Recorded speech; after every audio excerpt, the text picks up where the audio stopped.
ঢাকার সাভারে gas cylinder বিস্ফোরণে ১১ জন দগ্ধ হয়েছেন। এদের মধ্যে ৩ জনের অবস্থা আশঙ্কাজনক বলে জানিয়েছে কর্তব্যরত চিকিৎসক।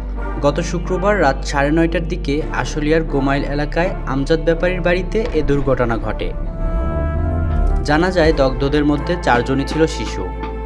দগ্ধরা হলেন মোসাম্মদ সূর্য বানু, মোসাম্মদ জহুরা বেগম, মোহাম্মদ মনির হোসেন, সোহেল, সুমন মিয়া, শিউলি আক্তার, শারমিন, সামিন মাহমুদ, মাহাদি, সোয়ায়েব ও মোসাম্মদ সুরাহা। প্রত্যক্ষদর্শীরা জানায় ২ তলা বাড়ির ২য় তলায় সুমন ২ সন্তান নিয়ে ভাড়া থাকতেন। রাতে তার ভাই সোহেলের পরিবার সুমনের বাড়িতে বেড়াতে আসেন। এ সময় শবে বরাত উপলক্ষে পিঠা বানাতে গেলে সিলিন্ডার বিস্ফোরণ হয়ে আগুন ধরে যায়। জানা যায় তাদের পরিবারের শিশু ও নারীসহ মোট ১১ জন দগ্ধ হয়েছে।